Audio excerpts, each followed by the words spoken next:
Oke, halo, selamat datang lagi di YouTube channel Yohanes Prayoga dan kita akan lanjut ke topik berikutnya. Tapi kita akan loncat ke dua topik karena kayaknya nggak perlu harus dibahas karena itu jelas banget. Mereka mengatakan kalau kalian translate itu sangat jelas, jadi nggak perlu aku bahas ya. Yang 1830 kenapa masih menambang jika belum memiliki nilai atau harga?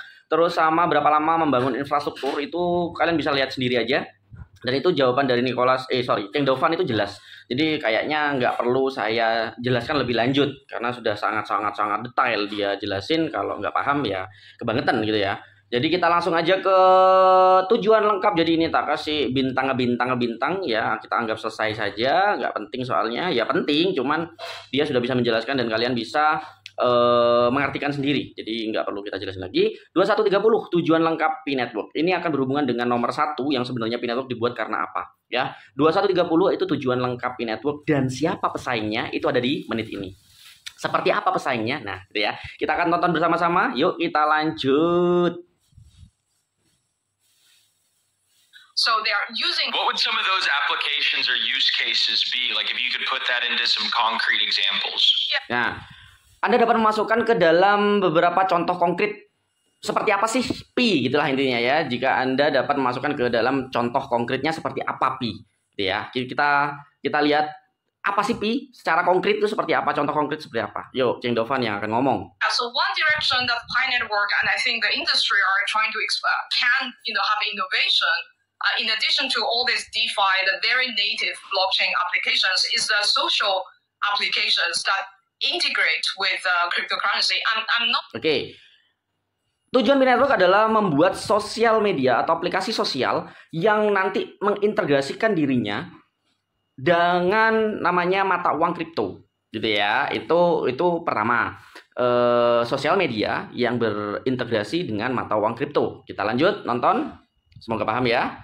Not just referring to NFTs or games, which is a booming vertical of the crypto space, but also like using cryptocurrency to integrate designing social applications, not just copycat of the Web2 type of applications, but using the incentive and disincentive systems of a cryptocurrency. Now you're at the.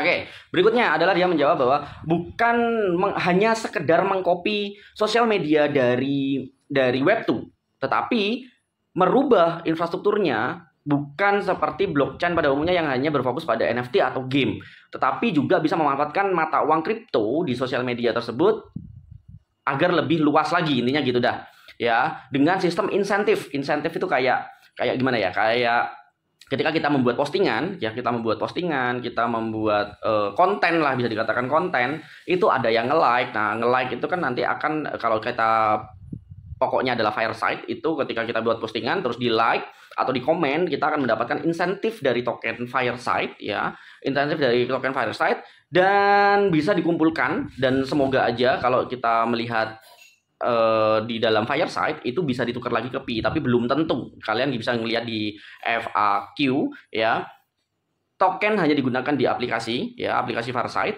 tapi nanti mungkin bisa ditukar lagi menjadi koin Pi, tapi belum tentu. Nah, di sana kalian bisa baca sendiri ya. Kita lanjut lagi tentang Cheng Dovan seperti apa jawabannya.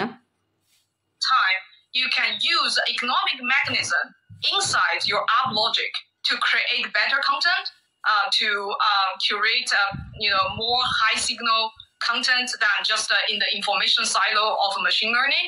And you can also use this cryptocurrency as a mechanism to motivate and mobilize and leverage the crowd wisdom, just like our KYC application is an example of leveraging the power of the crowd in order to scale certain services. Like this type of applications is, I think, for the next 3 or 5 years that the industry can explore, and will have a true innovation instead of a copycat of Web2 or just very finance related, and to explore different type of verticals of applications and utilities. And this is what Pi is trying to do, given that we are already at the advantage of having a big social network to start with. Yes. Oke.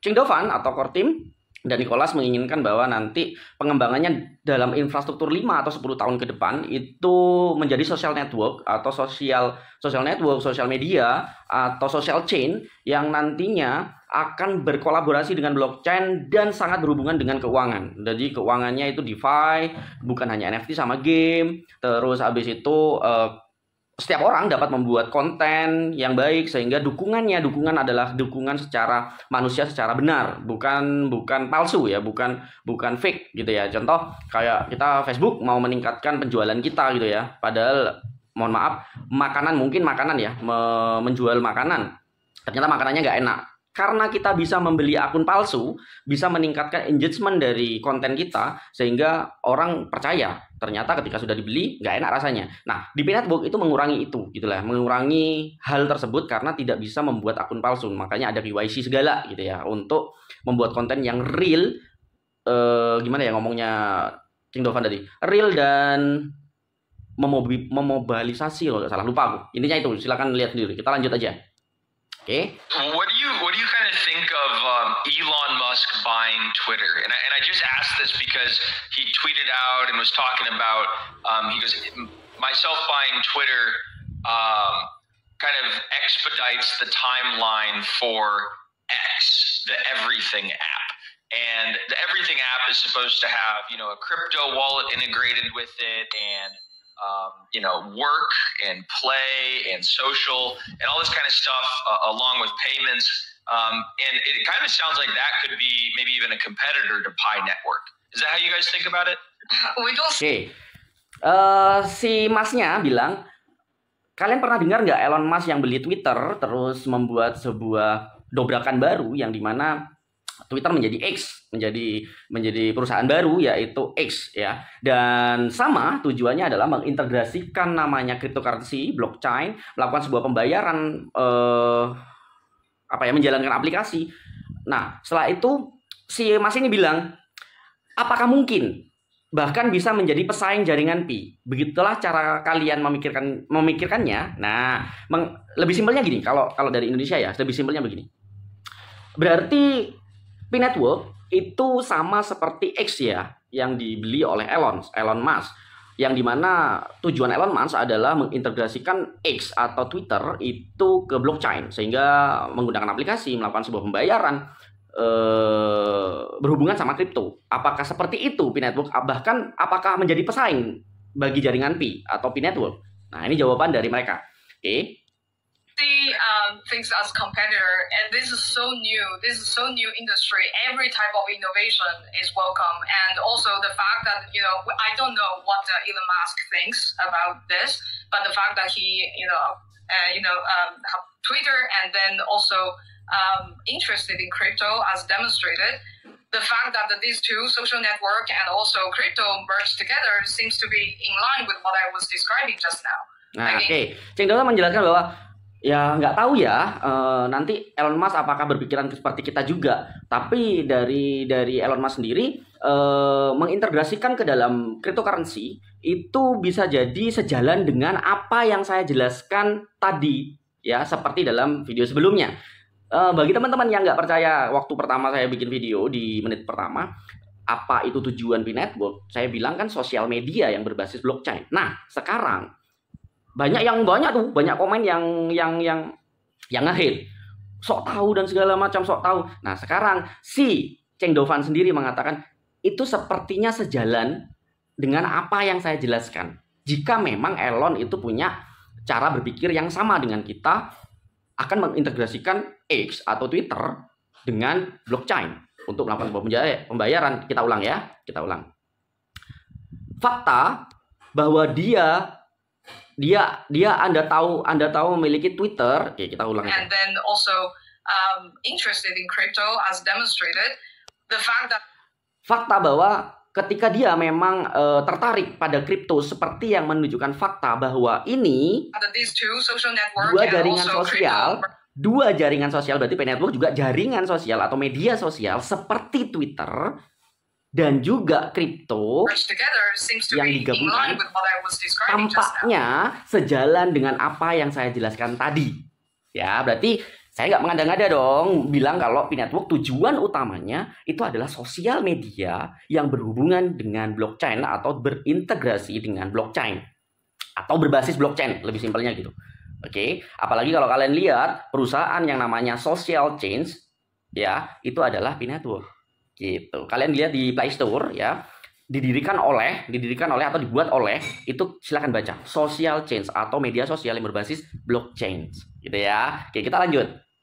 Like in the social vector, there might be innovations using cryptocurrency. Yeah, and in a sense, the strategy he proposed makes sense. So he said we need to take Twitter off the public market so that we don't have these external dependencies where Twitter may want to take some non-conventional, non-consensus moves, which if you do it as a public company, you have to look at how the market price of the stock of Twitter would go. So removing those external interferences, then you can try to focus on innovation that will be a long-term innovation. On the short term, if it was maybe loses money, less advertising, something less about the company, but in the long term creates a better product. And that's, I think, what he was trying to do there.